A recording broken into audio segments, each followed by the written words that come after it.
introduction. Hello, everyone, and welcome to a very exciting Sunday night live here on Living Theosophy with our very special guest. You see him right there. There is Gary Kidgell, everyone, is our guest. So welcome, Gary, and I'd like to do your proper introduction before we go any further. So if we can stand by, I will do.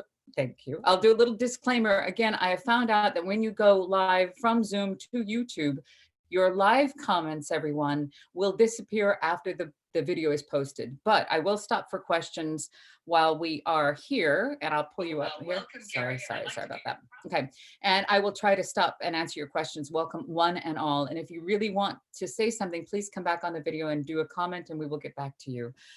This is brought to you, Living Theosophy Sunday Night Live is brought to you in collaboration with the Theosophical Society headquarters, London, England. For more information, please visit their website, which I will include down below.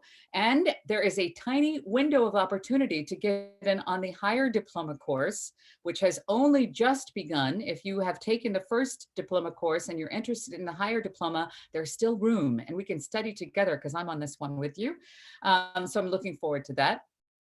They are extremely affordable. The prices only cover the cost of the course, and they can be taken online anywhere in the world. For more information, please visit the link below, and please give a warm welcome to our guest tonight, Gary Kidgell. Gary has studied the wisdom teachings for over 35 years. He is a professional astrologer, specializing in esoteric astrology.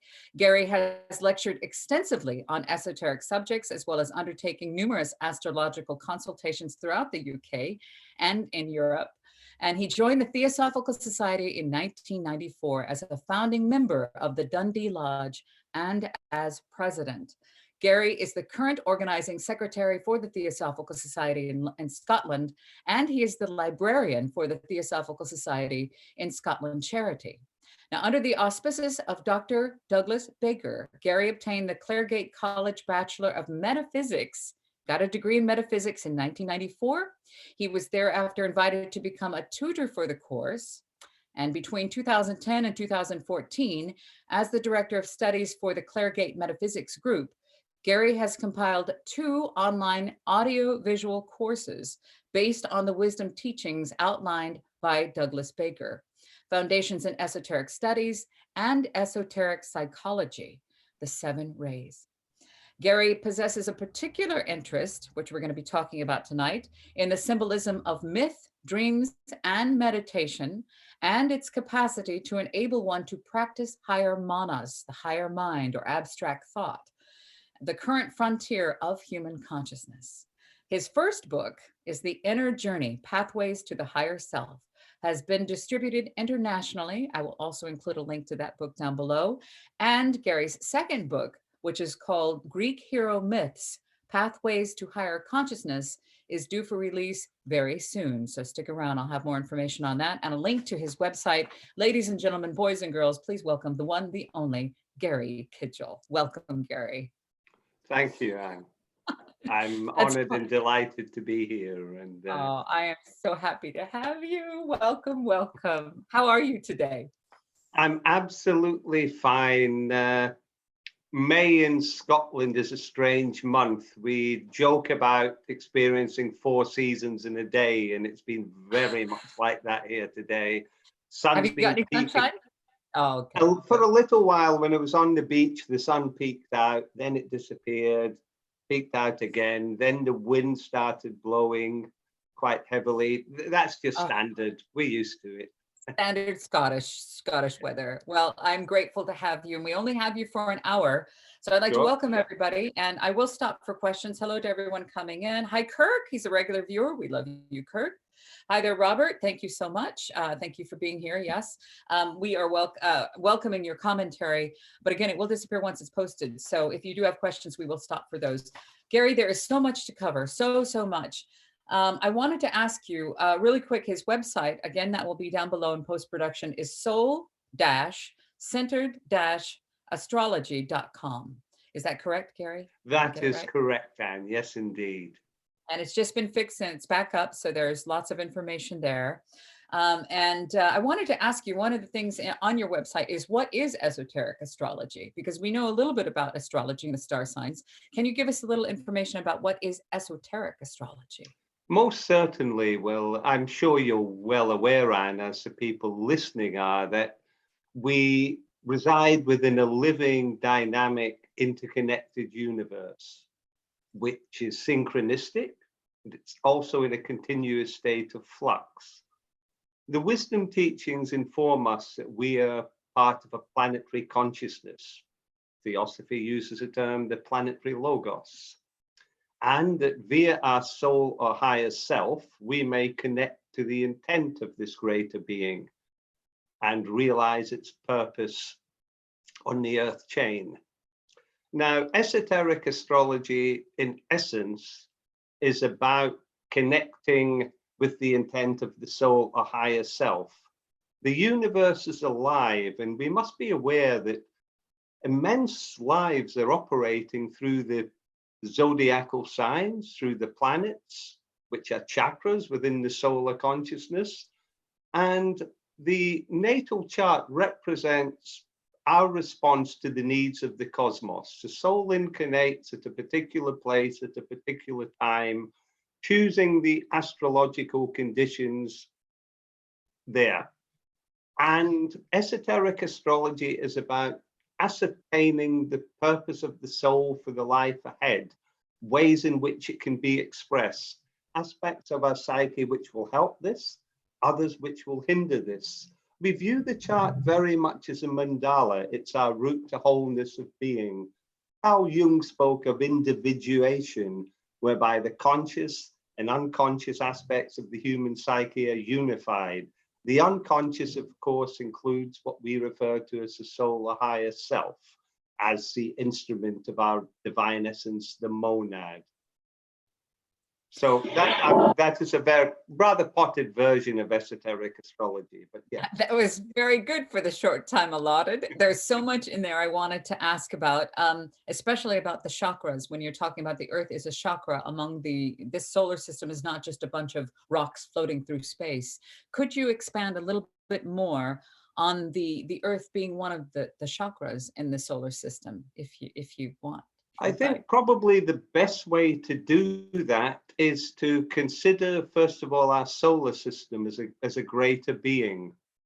The great life operating through our solar system, which Theosophy refers to as the solar logos, is on an evolutionary journey, just as we are.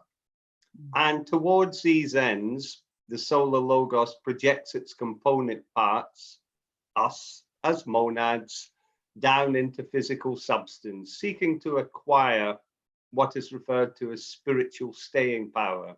That being the ability to radiate and express spiritual qualities, regardless of what is going on in the world around us. Things can be very challenging. Things can be very easy, but we must demonstrate this spiritual staying power.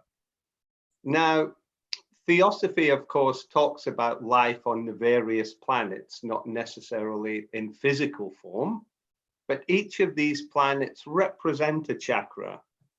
This, of course, relates to the great esoteric axiom attributed to Hermes Trismegistus of as above, so below. And when we study these greater beings, we study the human form.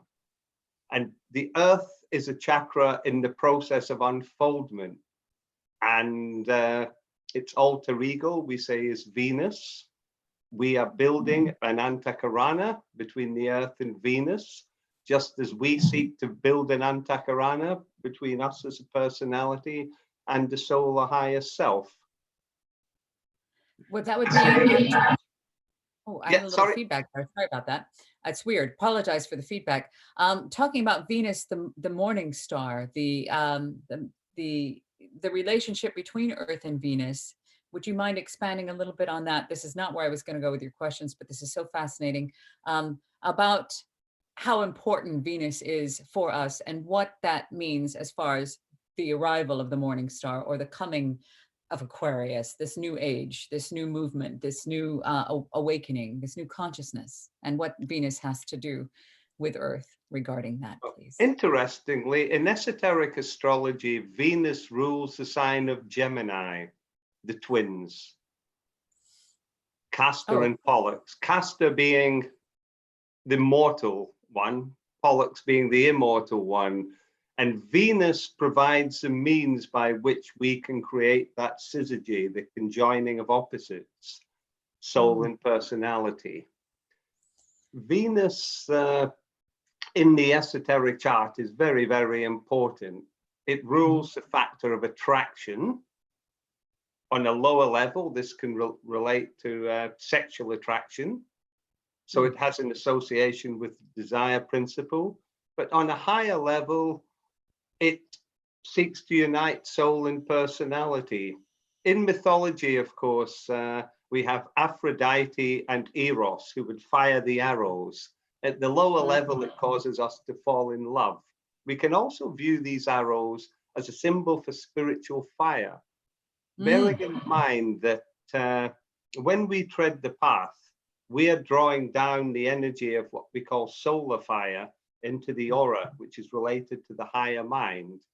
We practice these disciplines, we concentrate the solar fire within the aura, eventually drawing down the fire of the monad, what we call electric fire.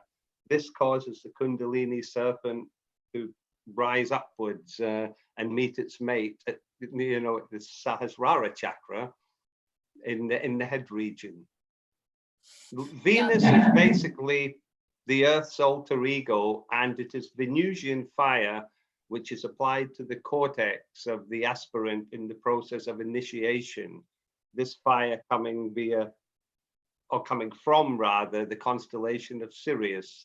And of course, as students of Theosophy, we're aware of Venusian fire when humanity individualized in the Lemurian root race, taking on physical form. It was the Venusian fire applied to the cortex of anthropoid forms, which allowed, well, one certain group of humans anyway, group of souls, to take on these particular bodies. I wasn't intending it to go there either, but I know, this is so fascinating. Like I said, and before we went live, I could talk to you for hours. There's so much that I want to find out. I want to share with our guests. So to try to encapsulate all of this within an hour, there's much to cover. And again, if you want to find out more, I will put a link to Gary's website and of course, refer you to his books. And there are some of his talks online as well. You'd mentioned about incarnating at a particular time in a particular place, and that particular time can dictate, or it does dictate, where those stars were, what was happening, because stars teach as well as shine. I've heard that said in the Theosophical teachings. So they are not just up there sparkling for absolutely no reason, just for decoration. There is much more to the story. What is to be said about when somebody comes in at that particular time, in that particular space? How different would that be from someone who's born just a few minutes later? Rather than, I don't know, I'm not sure. When you do the charts, how can you tell one's destiny when you do the charts for in layman's terms, in other words? Yeah, we're looking at the set of potentialities within the chart, and we have this collection of planets forming different angles in the chart, placed, you know, within different signs. And the individual responds to these in a particular way. There are whole layers of possibilities. That's where you can use the analogy of quantum superpositioning. You know, there are different ways an individual can express the energies of the planets within the signs, houses, geometrical interaction. I think what we also have to consider with the esoteric astrology, it's for people treading the spiritual path. But with astrology, I mean, as you know, we're all souls on an evolutionary journey, seeking to unfold these symbolic lotus petals of knowledge, love, and sacrifice. We're all at different stages. You know, so many souls are on what the Hindus call the pravriti marga, the path of desire. So it's right for many people to get more involved with the objects and circumstances of the transient world. Whereas when one is called back, one then embarks upon the nivriti marga, or path of renunciation. where one then addresses all the various forms of expressions of past lives, seeks to transmute the chakras below the diaphragm, the energies there, into those of the higher ones. That is when the higher self then tests one, seeking to offload karma, placing one into challenging situations as well, to test the personality's worthiness as a spiritual instrument. So each of us are unique. We each have, as you'll know, each of us have our unique evolutionary history in terms of our expressions over many lives. And these are encoded within what Theosophy calls permanent atoms, which determine the state of our various vehicles, our physical body, our emotional nature, our mind. And of course, importantly, there are the permanent atoms of the soul. So when we express spiritual qualities whilst in physical incarnation, this is never lost. This is stored within the cosmic bank of the soul. And essentially, astrology is a tool which can assist us towards accessing these higher qualities and expressing them. My mentor, Douglas Baker, described esoteric astrology as a key to the mysteries for the 21st century. It, as well as allowing standard interpretations of a chart in the way that most astrologers would affect them, basically with the lower mind, with flashes of intuition, this form of astrology also enables one to connect with the higher self via language of the unconscious or symbols. Everything within our world is a result of astrological influences. And this represents a key then to dream interpretation, interpreting things, meditation as well. Builds the Antakarana, just as the Earth is seeking to build the Antakarana to Venus. That's what this form of astrology is all about. So beautiful. That's so beautiful. There's so many things there. We were talking about the Antakarana. For those that we're mentioning some things that Theosophical students would understand. If you're brand new to this, if you're just coming across this channel and the tags brought you in, nothing happens by accident. These are the teachings, the ancient wisdoms, the archaic teachings that belong to all and solely to none. They're the knowledge that is Theosophy. And Theosophy, the wisdom of the gods, this is the underlying principle of all the world's religion, sciences, and philosophies. And so if you're wondering about some of these terms, Lemuria, all these things that we're talking about, the Antakarana, what are we talking about?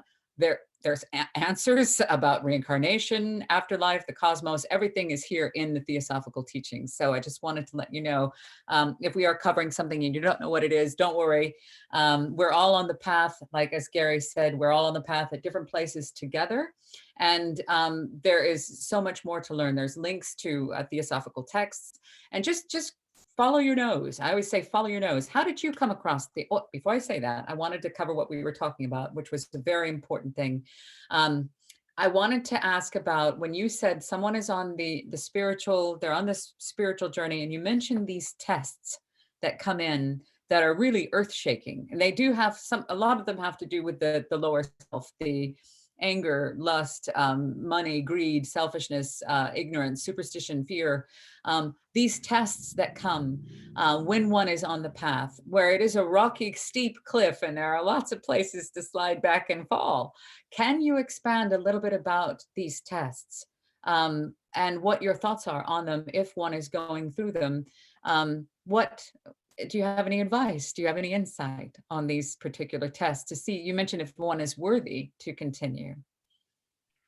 Well, one possesses the potential, but the long evolutionary journey of the soul is for the purpose of us acquiring spiritual staying power.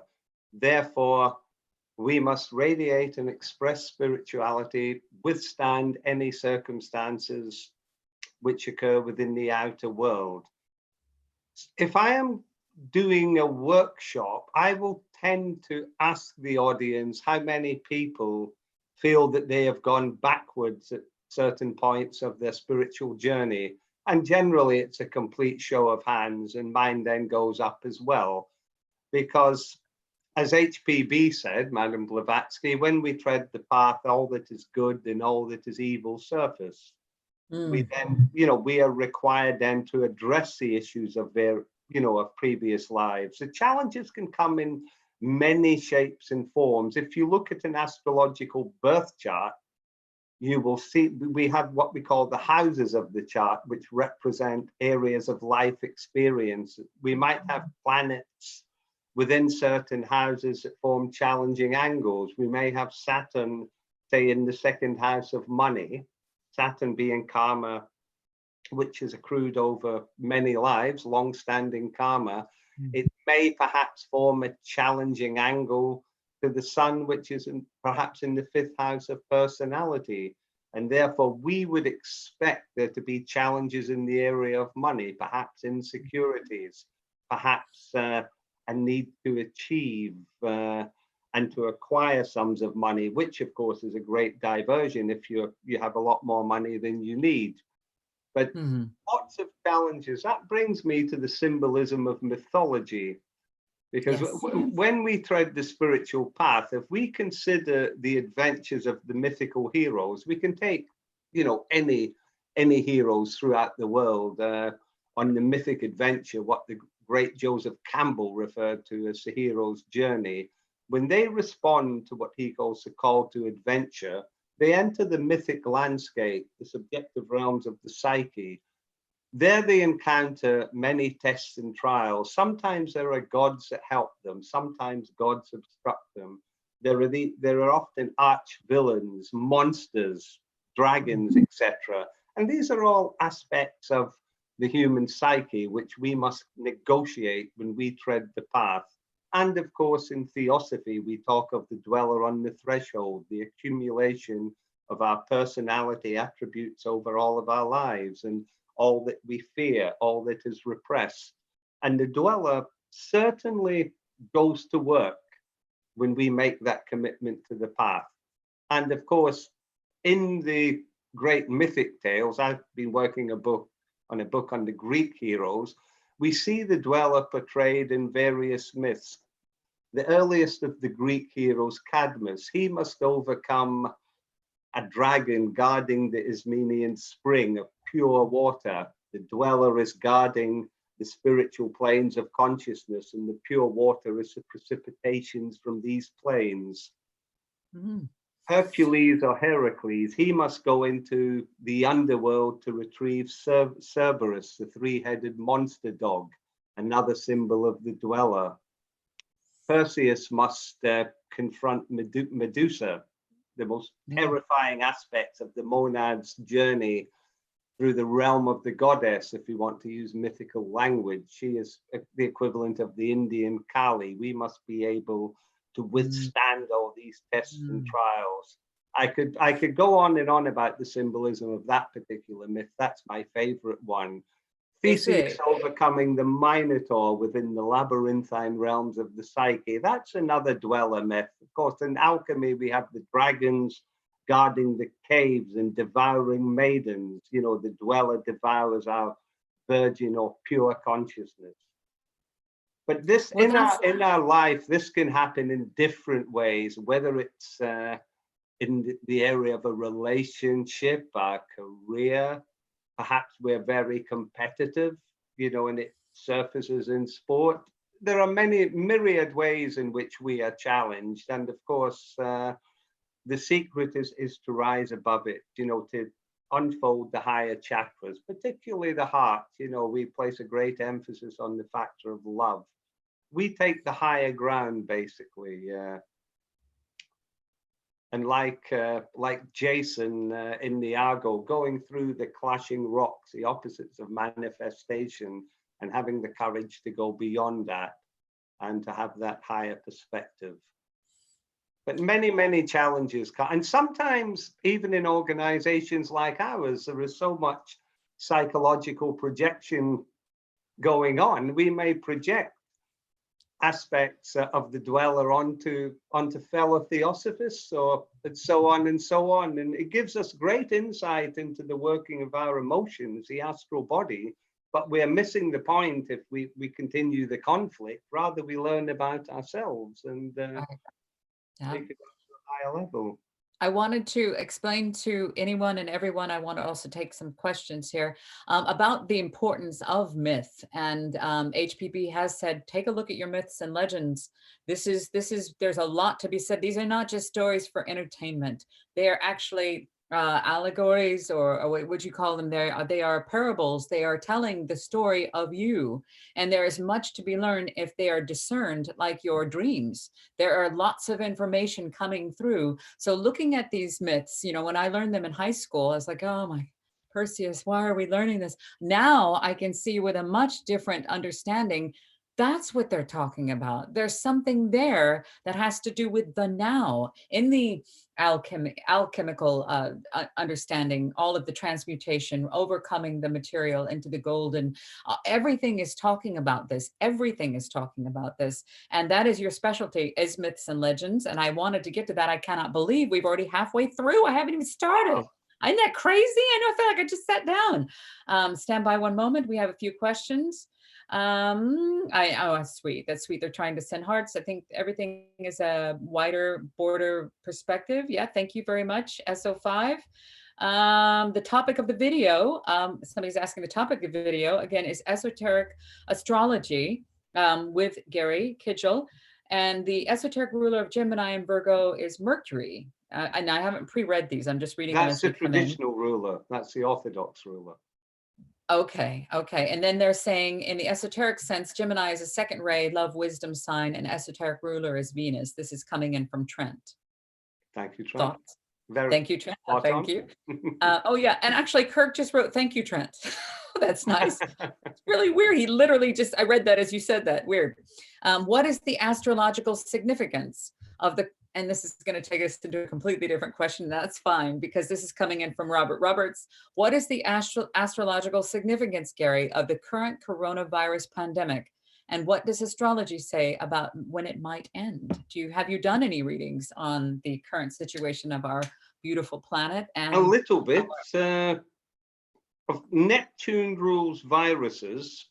It's in the sign of Pisces, which rules things which are deep and hidden. It also rules crime and subterfuge. It's difficult to get to the bottom of things. Interestingly, in esoteric astrology, Neptune rules China as well. And really? Of course, there's a lot of dispute. Some people say it came from a wet market. I think that raises questions about karma between the animal and the human kingdom. Yes. Others say it came out of a lab. Neptune goes retrograde around about the 21st of June. That will give us more opportunity to get to the bottom of things. Oh, good. We must also consider the long-term passage of Pluto, the first ray planet, through the sign of Capricorn. Pluto is a first ray planet which we can associate with the Hindu god Shiva. And Pluto tends to cut away the dead wood, and we're seeing a lot of structures of a political, governmental nature being greatly challenged, perhaps being ripped apart. Yes. I think that's relevant. I also think when it gets into Aquarius in 2024, Aquarius, www, the internet, communications as such, I think that will be a very interesting time, in that there is this controversy over 5G, microchips, and so on and so on. And I think this is all going to come to the surface, just as we're evolving and things come to the surface. It's the same for humanity. And humanity being fourth ray, art and harmony through conflict, we tend to grow through challenge in difficult circumstances. And I expect challenges on the road ahead for certain. I think that's a very safe statement for anyone who studies Theosophy or anything metaphysical. But I do think at the moment we're moving closest to some sort of new world in terms of how we function, the political structures we articulate, what they serve to do, how we share resources. positively that as Theosophists, we could say, well, the virus does not respect any boundaries of race, creed, sex, caste, or color. And hopefully we will be, when I say we, I mean humanity will be insightful enough to realize our interconnectedness as aspects of the one life and begin to take appropriate steps in that respect. Huge subject, of course, huge subject. Yeah, it is massive, and there's way more to be found. Again, I will put Gary's link down below, but there's lots of people wanting to look into what is exactly happening and why is it happening now.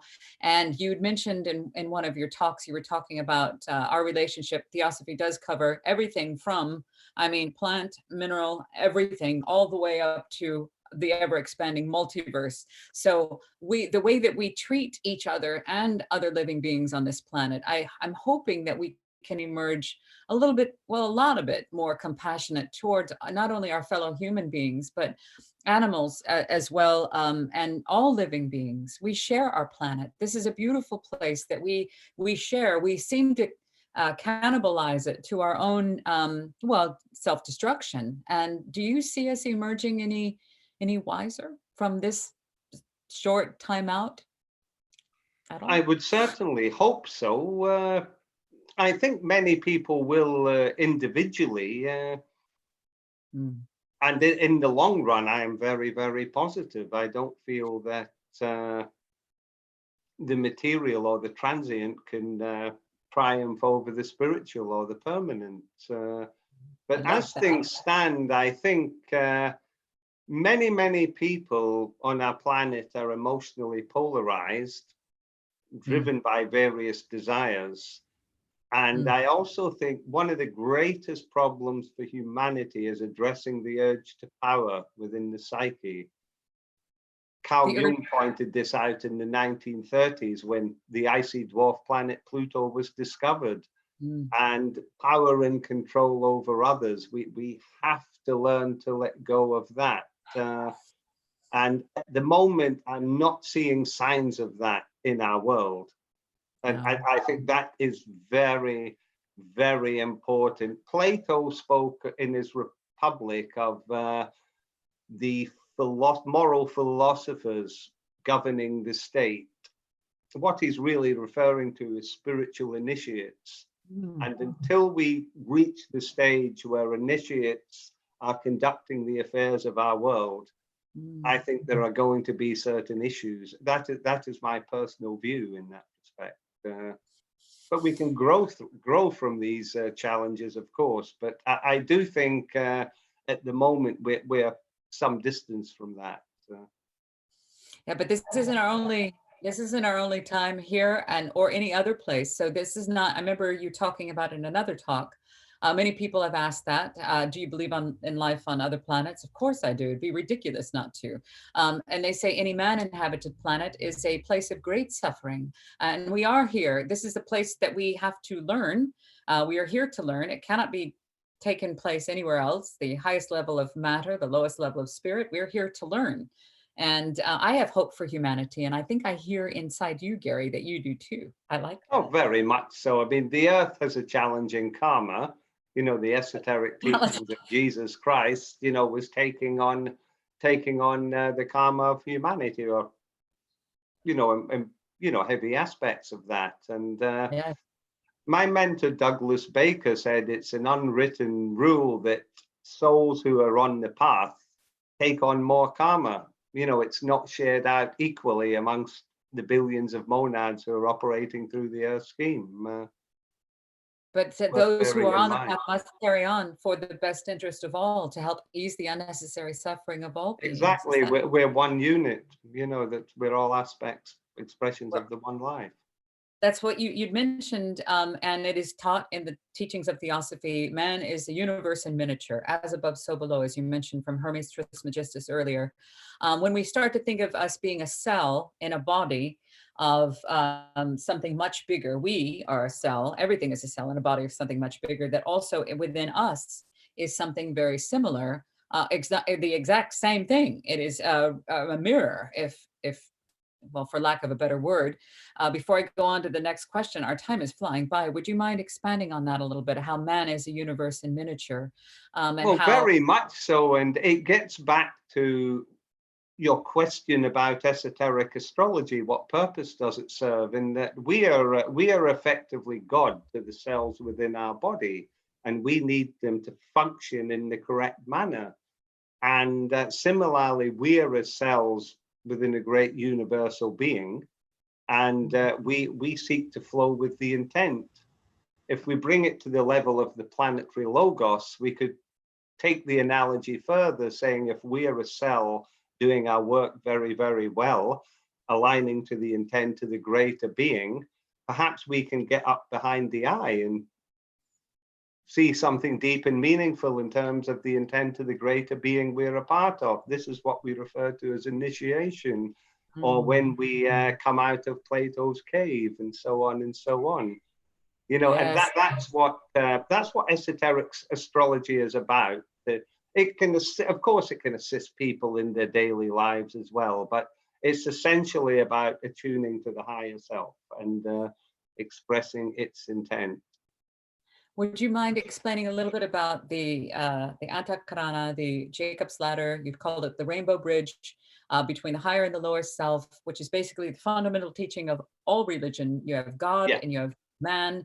And if you can, I say, this is just what I say on here, just remove the word God, because that freaks people out sometimes. Go to higher self, lower self. It is to ascend and overcome yourself. And the work is done here. It is about you. You are the temple. Nature is the church. This ladder is not something that is beyond you. It is within you, from my understanding. Would you mind expanding a little bit Of on course. Jacob's ladder? And this is the link, in simple terms, it's the link between soul and personality. As the soul sets off on its long succession of incarnations on Earth, the Antakarana is but a tenuous thread. But as the incarnations progress and one begins to develop and express spiritual qualities, it widens. Then when one treads a spiritual path, more so, it becomes a floodgate for spiritual energies till eventually it's no longer required. The Antakarana, you of course, you correctly mentioned Jacob's ladder in the book of Genesis. It is Bifrost, the rainbow bridge in Norse myth, which links Midgard, the realm of human existence, to Asgard, the realm of the gods. And of course, in the wonderful book written by Frank L. Bohm, the Theosophist, it appears as the yellow brick road, you know, beautiful spiritual allegory. It's a link between soul and personality. And I'll use this now to say a little bit about myth, because the Antakarana exists at the level of abstract thought. This is the current frontier of human consciousness. That in the Western world, we've developed the lower mind. If we're being technical, the 4 lower mental subplanes, we've developed that to the nth degree. But we tend to struggle when we think abstractly, i.e. in matters which do not concern our survival instincts or the fulfillment of our desires. And studying the wisdom teachings is an excellent way of developing higher manas, but more so through studying symbolism. I was surfing the web recently. I came across a great article by our own John Algeo about symbolism. He mentioned Senzar as a sacred language related to the stanzas of Chan, and he said the modern term for this is symbolism. And he mentioned symbolism in terms of dreams, allegories and fairy tales. I think he emphasized as one aspect of symbolism, the other interpreting symbols such as the Theosophical logo.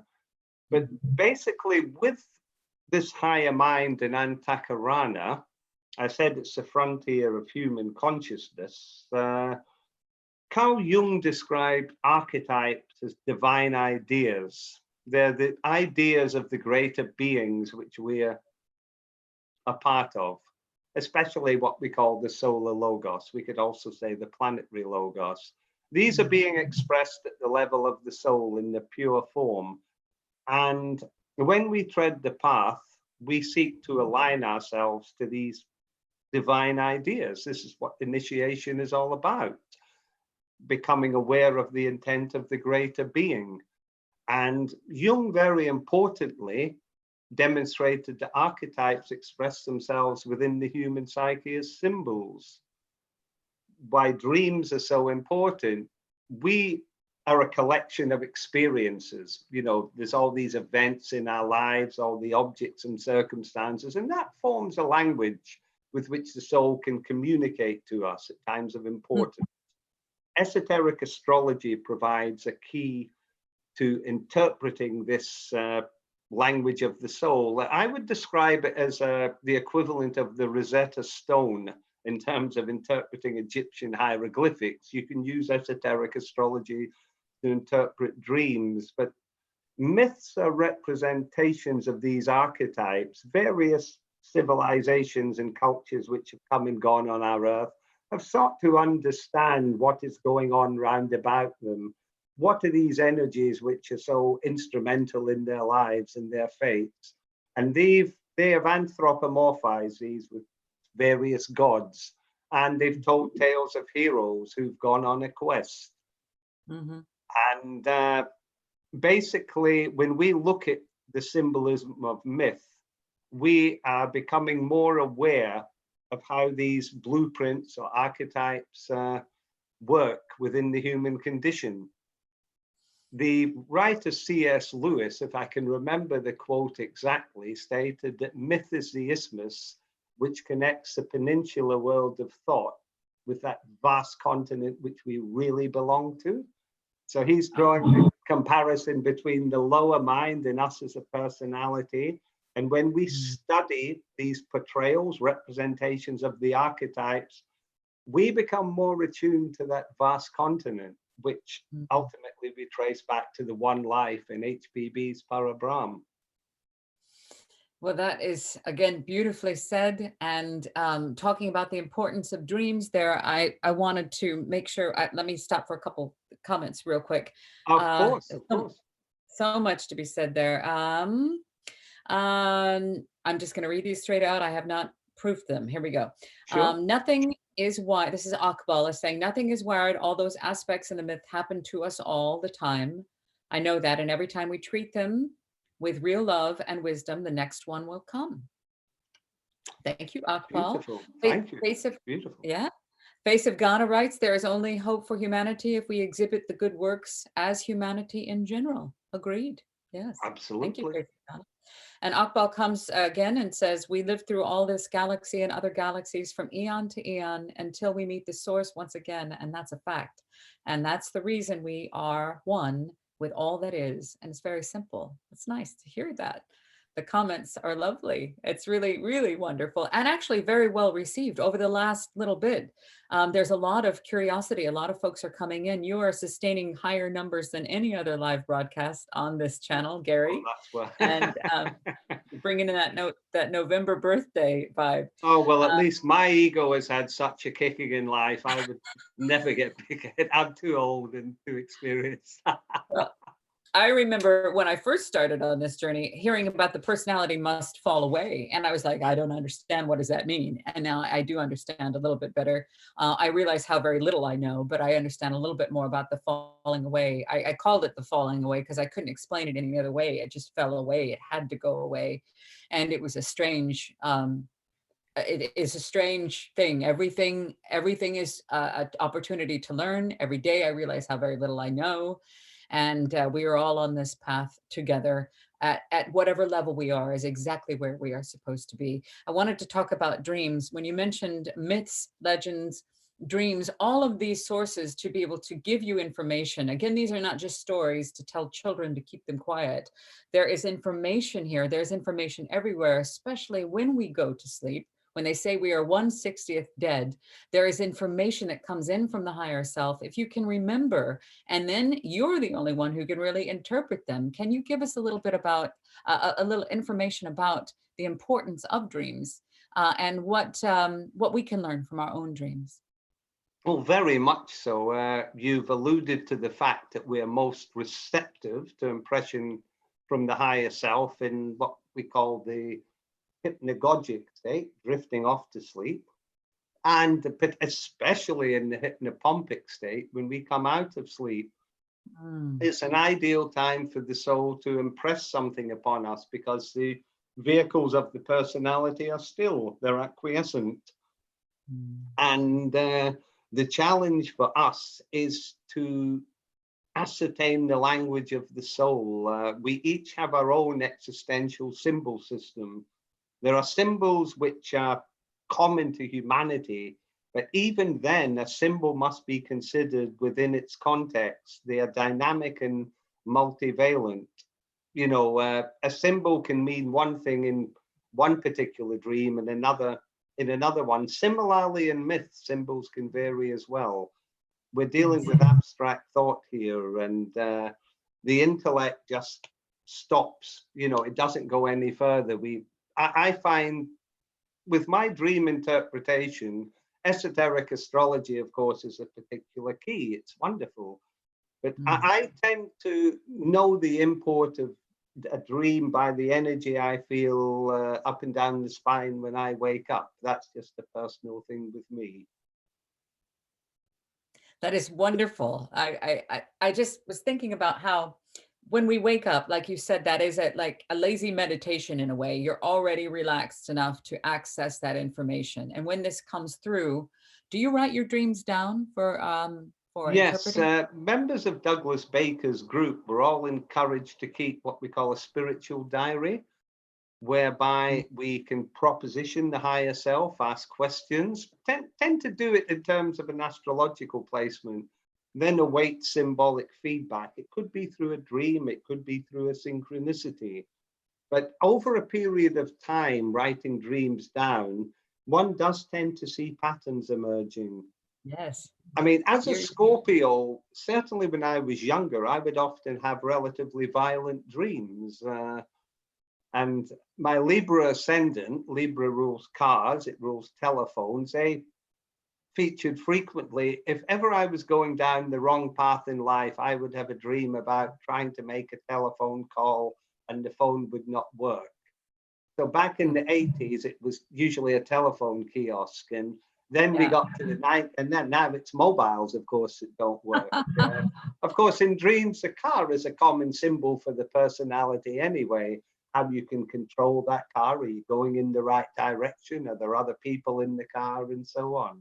Yes, there's much that can be interpreted, and no one can interpret it better than you.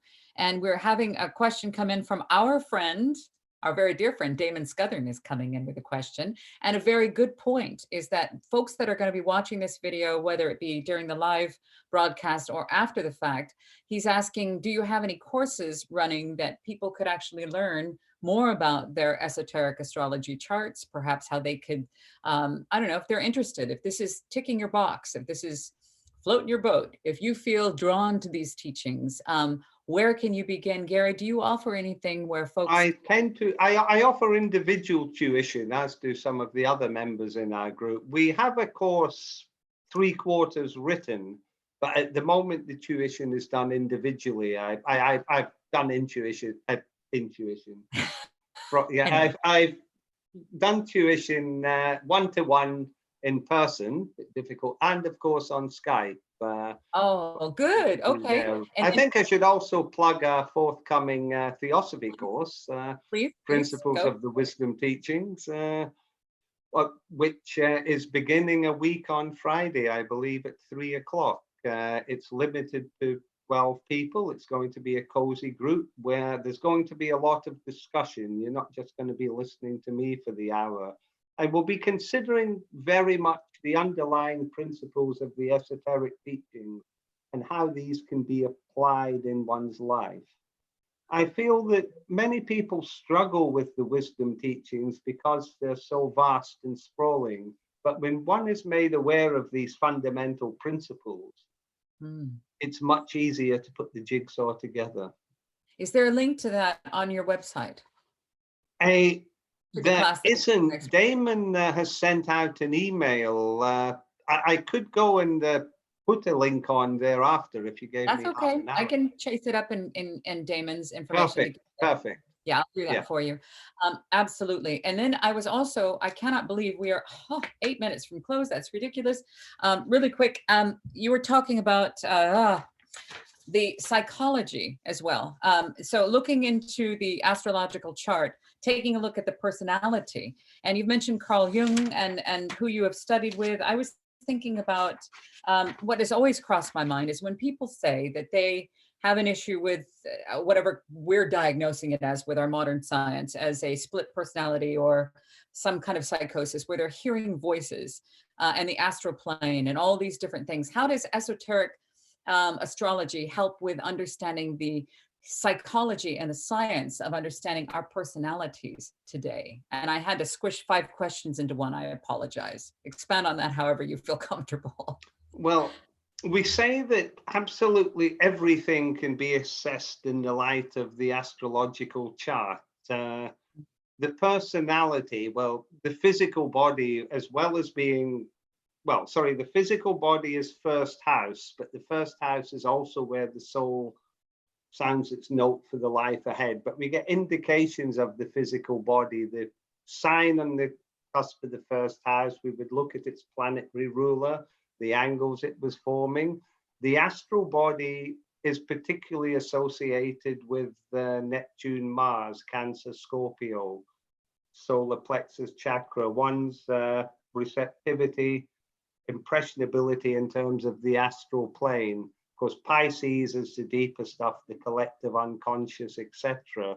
The mental body, Mercury is associated with our mind and attitudes, Venus with our thoughts. It rules, but Mercury is also the psychopomp, which can take us to the higher levels. You know, Mercury and Hermes were the guys who used to run up and down from Mount Olympus, the Greek depiction of the realm of the archetypes, you know, and bring these messages down. No, we can look at absolutely everything in the chart, personality as well. But an esoteric astrology would be looking at the personality in terms of how it can be fashioned into an effective spiritual instrument. So Virgo, the 6th house, and the moon would be important in terms of self-analysis, working upon oneself. If we're going to deal with all the challenges on the path, climb that symbolic mountain, that steep and thorny road, which HPB speaks, or the rungs on the ladder in the voice of the silence, we have to purify ourselves. Just as Perseus overcomes Medusa with a mirror shield, that Hindu teachings use the symbol of cleaning the mirror of the personality, cleaning what are called vasanas or tendencies, which come from earlier lives, which we call samskaras. And these vasanas give rise to vrittis, or thoughts associated with desires. So if we go through that cleansing process, we can then negotiate the most challenging aspects of the journey, as well as, of course, express our spirituality a lot more effectively in service to others. We can't emphasize service strongly enough. And of course, we look at the chart for that with the sign of Virgo, the moon as well. We are all part of the one life. So love and service. If I had to give you 2 key words in terms of spiritual expression, it would be love and service. That, you know, to bring it down to a simple level, or to synthesize the entire content of what I've been saying. The rest is just a collection of paradigms and techniques which serve as an effective vehicle for these 2 things. Unfortunately, only one last question. I apologize. And there's some weird feedback. I'm not sure if you can hear that. If you can, I apologize. Do you see karma and issues that come up in this particular incarnation in the astrological chart? Very much so. Capricorn, Saturn in the 10th house is karma going back over many lives. Scorpio, Mars in the 8th house is the karma of more recent lives. So we look at the place where these astrological significators are in the chart, what area of the chart they're in, what house they're in, what angles are formed to them, are there other planets in the signs, and so on. So that gives a general indication as to where the karma is coming from. Well, it Libra sounds, rules ancient Rome, and we say Saturn in Libra is karma from ancient Rome. oh, it's Given, of interesting. course, that a lot of esoteric teachings consider Britain and the US as basically the reincarnation of the Roman civilization, that's probably, quite common in terms of carrying Roman karma.